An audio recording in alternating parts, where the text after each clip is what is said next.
Well, hello and welcome to Outdoor Oklahoma. I'm Todd Craighead. For several years, trout fishing in Oklahoma City has been more than just a fish story, but a reality. It's made possible through a partnership ODWC has with the 89er chapter of Trout Unlimited and Oklahoma City Parks and Rec. Today's stocking is at Route 66 Park Pond, just west of Lake Overholser. Now, Edwards Park, east of downtown, also is part of the partnership. Both places are stocked from December through February, which you can find all the regulations online. Trout fishing in the middle of the state's largest urban area. Imagine that.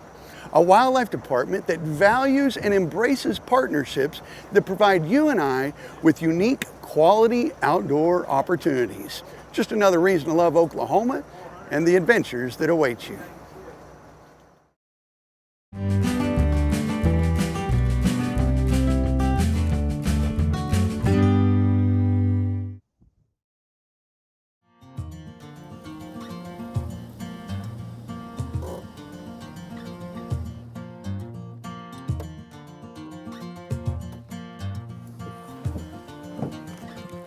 How's it going? It's going, man. How you doing? How's the drive in? It was fun. Thanks for having us over. This is my son Elijah. Hey, Elijah, how you doing, buddy? Good. This is Oscar. Hey, that's Emmett. Elijah. COVID guys. So, are we ready? You got your stuff? I got my guns. Okay. I don't know if we're gonna have enough guns. Here, let me take that. Set it up on the table.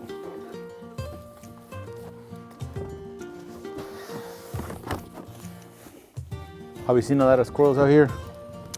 We've seen a lot of nests. Right. So they are out here. When we're out here hunting during the doe season, you can hear them running around quite a bit. Have you ever seen like what kind they are or anything like that? I don't really know that much about the squirrels, so I don't really know what kind they are, but I know there's brown ones and there's gray ones. That's good enough. Let's go. That's good enough. Emmett, this gun, you're gonna have to put the round in and just push it in. That's it. But you're not ready to shoot, okay? The safety's still on and everything. So you know what to do, right? You flip that to get the safety on. Yep. And you pull it off. So right now it's unsafe. Look, nothing's happening. Okay, be careful because this gun is gonna get stuck on the branches and all that stuff. Now we're gonna go ahead and load one. Okay, make sure it's on safety. Okay. And just put it over on your shoulder, barrel up. You always have to be aware of where the barrel is. Pay a lot of attention to that.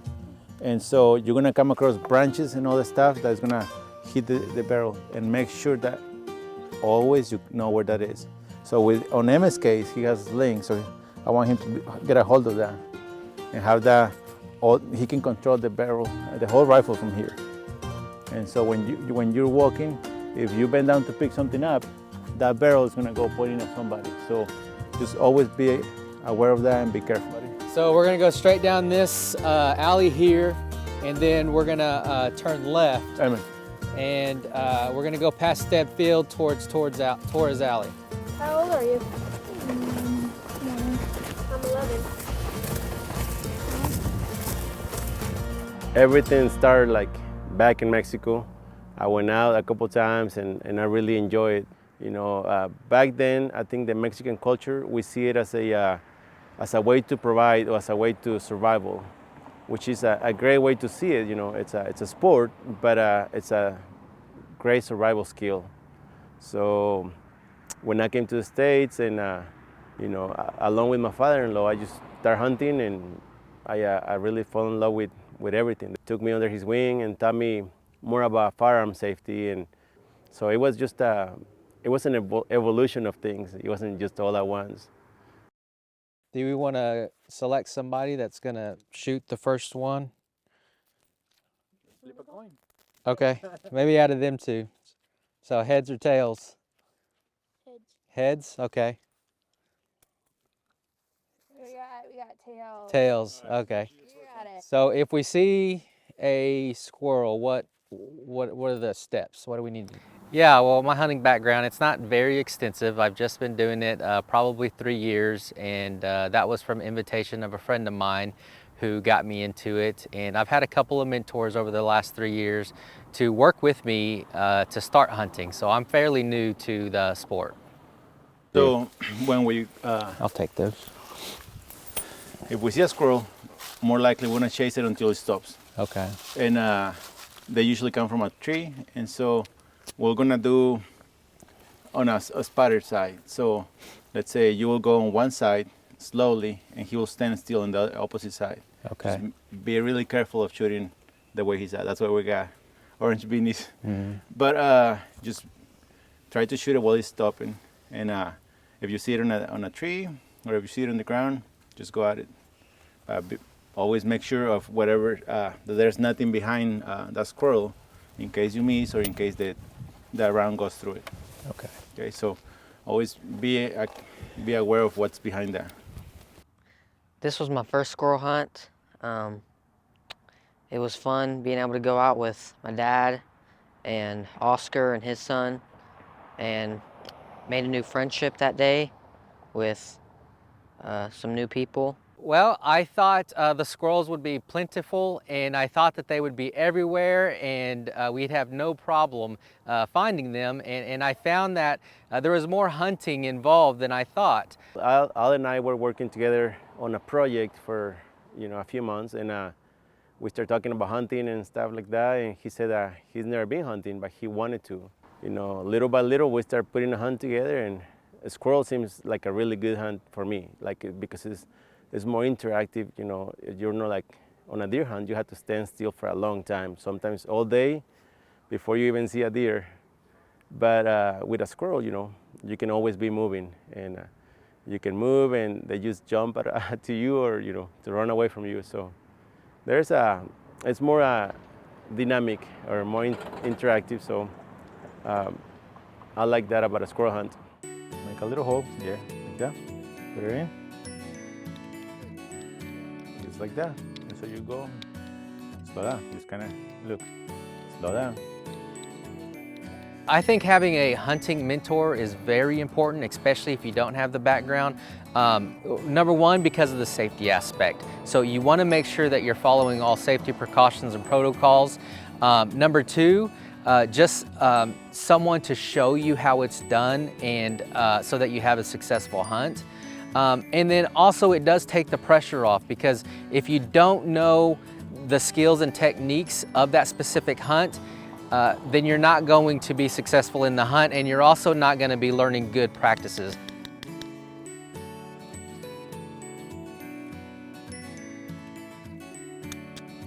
Being able to help people like Al and his son, it was amazing. And you see somebody like enjoying something that you do also, like that you enjoy, it's just nice.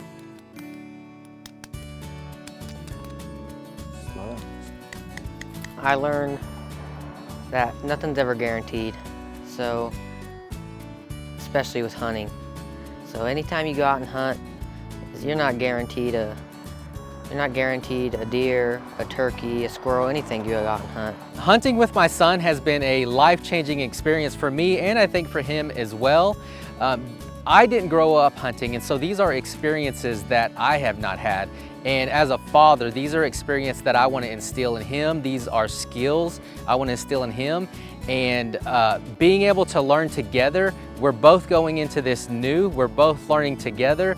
And I think it's a great growing opportunity for a father and a son together. I'm sorry we didn't saw anything today. It's just the weather, bad weather. But you guys have fun? Yeah. You have fun? It was really fun. What was it that you guys learned? Walking. Walking, you learned to walk? That's funny.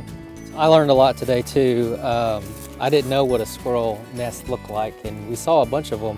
I think the temperature drop is what really just kept them inside, and we didn't really see a lot today. Yeah, if we would have like a different weather, man, it would have been fun, because there's a lot of squirrels out here. There's a lot of nests. I compare that to the analogy of a restaurant. I have a lot of friends that ask me like, hey, you need to try this restaurant because it's amazing.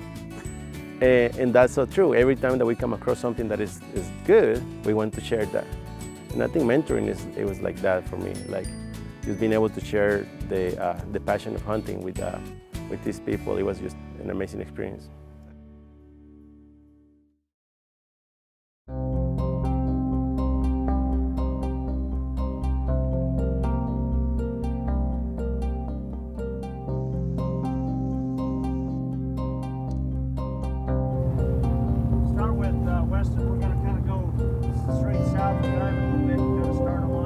Yes, that is correct.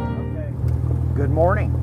We're fixing to start day 2 of our pronghorn antelope aerial surveys.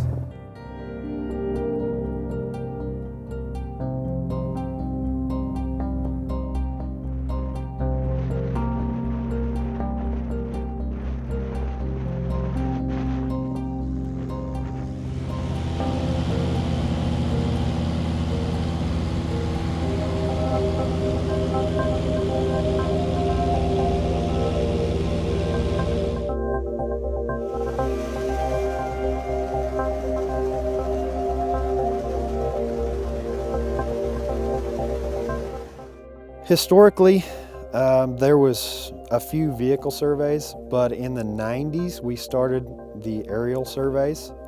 I want to say about 95, but they only flew about every 3 to 5 years. Whenever I come out in 2010, we noticed that the population was very unstable, and by 2013 we started doing it annually to make sure, because we were wanting to allocate more tags for our controlled hunts and landowner tag opportunities for rifles. But to do that, we had to have a better grasp of our population annually rather than doing it once every 5 years.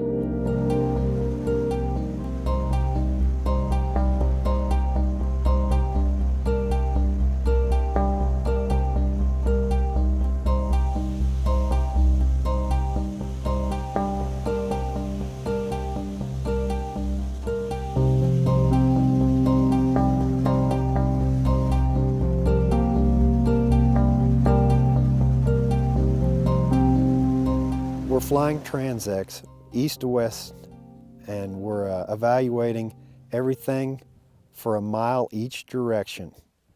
And anything outside that, we plan on getting the next pass.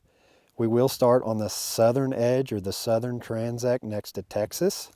We work our way north. When we do find a herd, once we get them counted, we try to make sure that they're pointed south so we don't count them again on our next transect.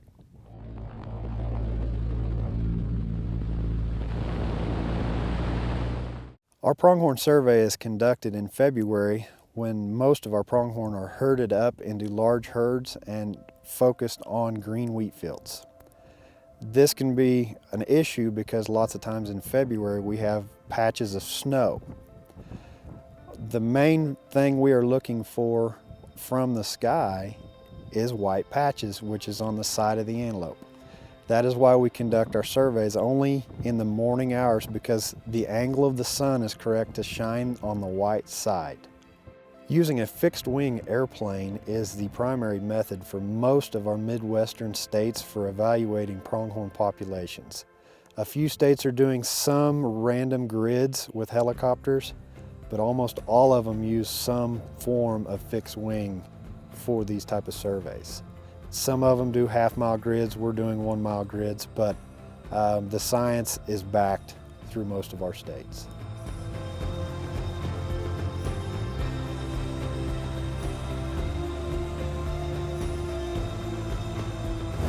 We just located a herd of pronghorn near the New Mexico state line. It had a total of 41 head with 17 bucks in the group. During our February population flights, we're only identifying the total and the bucks and does. We do our fawn surveys in August for recruitment issues.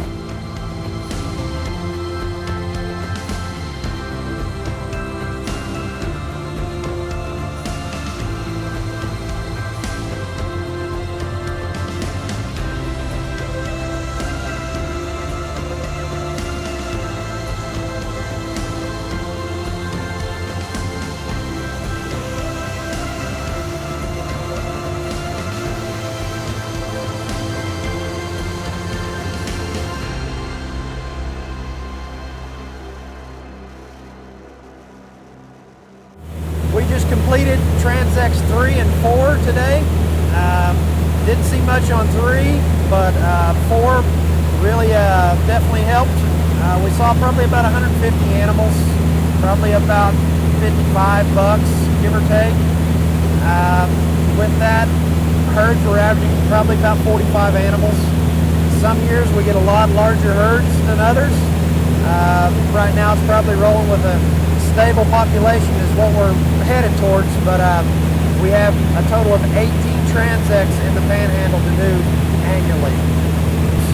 We do this flight in February so that the animals are herded up onto green wheat fields and in large numbers. The problem with February is we started out the morning at 16 degrees. If we have snow, things like that, we're catering to the angle of the sun shining on the white patch on these pronghorn. If we have patches of snow out there, our survey is skewed because we're seeing lots of white patches. So there's lots of factors at play in having a successful survey.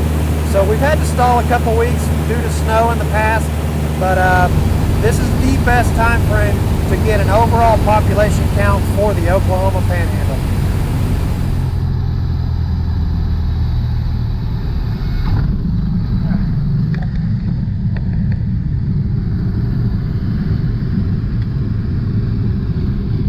The pronghorn is a very unique mammal, especially for Oklahoma. It is the fastest land mammal in North America. They've been estimated at up to 55 miles an hour. And I truly believe that is possible when an airplane's after them. They do not like any sort of aerial predator, I guess, because the minute we get after them with an airplane, they grab every gear they have and they are finding a way out. But what works to our benefit is they will normally get into a line and we can follow up behind them on this line to get an accurate count. A unique fact about pronghorn is that they are a horned mammal and not an antlered mammal. Therefore, they will not shed their entire antler every year, but unlike other horned mammals, they will shed their outer core every year, but there's a bony structure that is always there. So they are unique. They are in their own family, unlike all the other horned mammals.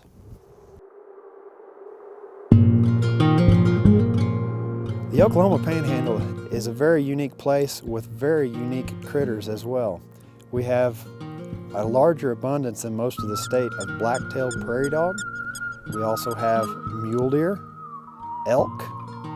We have some black bear, bighorn sheep, and even quite a few mountain lion sightings near the Black Mesa country.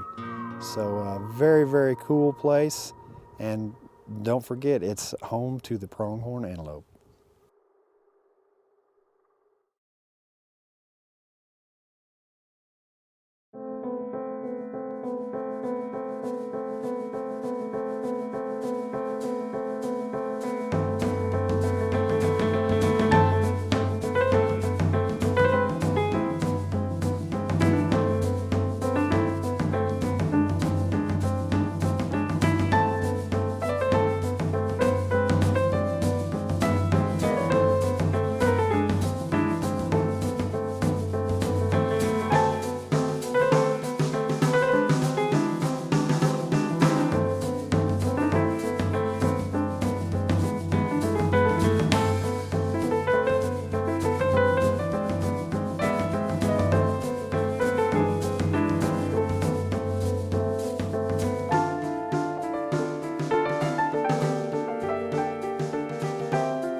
Well, we hope today's stories remind you that Oklahoma is a perfect place to explore. So however you choose to enjoy our incredible natural world, remember, your adventure starts with Outdoor Oklahoma. Okay, I think you slimed me earlier with a little bit of fish, so. Outdoor Oklahoma is produced by the Oklahoma Department of Wildlife Conservation and is proud to serve and be funded entirely by sportsmen and women and outdoor enthusiasts who love and appreciate all things wild in the great state of Oklahoma.